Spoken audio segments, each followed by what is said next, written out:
bienvenue à ce nouvel épisode du Tarot 4D et aujourd'hui l'invité de cette session est la justice. Cette brave justice qui est là prête à trancher, à ordonner, à assurer la vie en communauté, à garder l'équilibre, de faire en sorte que tout roule, que ça passe crème. Et de faire en sorte aussi que les choses soient jugées en temps et en heure, traitées en temps et en heure. Donc qu'est-ce qu'elle nous raconte la justice? Donc de dos, en fait, on retrouve ces attributs qu'on voit de face. Hop, on va la descendre un petit peu. Donc l'épée et cette balance, et on sent vraiment qu'il y a le pouvoir en fait le pouvoir judiciaire. Il y a vraiment cette notion de faire régner l'équilibre. Et ce qui est assez intéressant pour moi, c'est qu'on a cette scène en fait de bataille qui a lieu derrière, où on voit deux femmes qui se disputent un enfant, et ça fait penser à cet épisode de la Bible où le roi Salomon va pour juger cette affaire, et il propose finalement de couper l'enfant en deux, il me semble, hein, si ma mémoire est bonne, et finalement une des personnes se désiste, et il y a vraiment cette invitation de la justice à proposer parfois par une inspiration, hein, parce que là on voit ces oiseaux, ces colombes de paix, qui sont effarouchés pour moi, hein. La paix peut avoir un prix très difficile, et parfois il faut proposer des solutions extrêmement excessives, oui, pour arriver à obtenir, à faire venir descendre cette paix et à maintenir cet équilibre.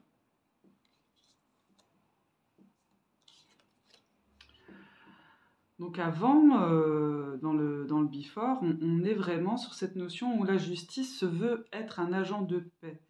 Là, ce qu'on peut constater aussi, c'est que sa balance n'est pas en équilibre, que c'est peut-être aussi, elle n'a pas encore fait le choix d'agir pour maintenir cet équilibre, parce que ce qui compte, c'est que de se présenter comme un facteur d'apaisement avant d'agir, avant de trancher. Et c'est là que je pourrais penser qu'ici, elle arrive plus comme une carte de médiation.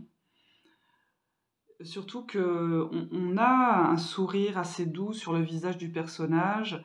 Il y a une notion vraiment, ouais, de douceur. En plus, son arme est déposée. On est un petit peu moins en tension.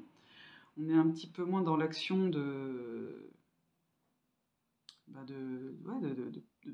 faire marque d'autorité finalement, et on accepte que les choses puissent ne pas être parfaites du moment qu'une paix soit garantie. Et là par contre on a tout durci, et on est face à une justice qui va juger avec la même sévérité aussi bien les nantis que les démunis. Et là on a vraiment cette notion d'équilibre qui revient. Donc moi, ce que j'aime bien dans l'évolution qui est proposée ici, c'est qu'il y a pour moi tous les aspects en fait de la justice, et c'est super intéressant de voir ces cartes qui se croisent, enfin qui se confrontent, et surtout l'évolution des visages. Là, on a vraiment le côté médiation. Si par exemple, si j'utilisais ce jeu-là pour toujours pour illustrer, ça serait on est dans un contexte de séparation encore. Je suis pas obsédée par les séparations, mais c'est quand même l'exemple qui parlera peut-être le plus aux autres. C'est là on peut se dire qu'il y aura une médiation, que peut-être même si la solution qui est proposée n'est pas idéale, on peut sortir ça et puis se dire vous allez avoir un dialogue quand même, et qui sera arbitré. Ici, on peut penser aux mauvais aspects de la justice, que parfois il y a comment dire, l'envers de la justice, c'est que les décisions qui sont rendues ne sont peut-être pas forcément de notre goût, et qu'on reste insatisfait et en colère, et qu'on continuera quand même à se disputer, que la justice n'a pas fait son travail.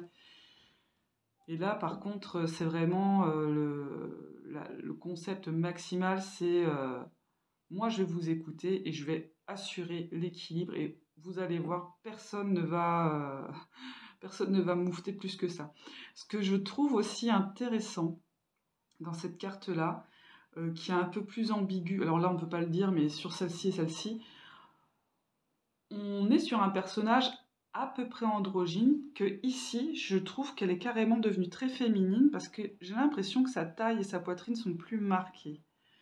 Alors peut-être que je me fais des idées, mais il y a vraiment cette notion, oui, là, de fluidité dans la justice, que la justice, elle s'adapte aussi aux situations et qu'elle ne sera peut-être pas forcément la même à chaque fois, que chaque situation demandera d'être jugée telle qu'elle est, de façon unique et particulière. Voilà. Chose qui semble peut-être un petit peu moins évidente quand on a affaire qu'à l'arcane originel. Donc voilà. J'espère que cette vidéo vous a plu. Par contre, il y a un truc. Alors, si quelqu'un arrive à me dire c'est quoi ce truc? Parce que je ne sais pas si c'est une fleur ou genre ouais, ça me fait penser. Enfin, je vois pas à quoi ça peut faire référence. On dirait une espèce de vieux lotus desséché. En souhaite. Bref, voilà. Je vous souhaite une bonne journée. Je vous dis à bientôt et bisous.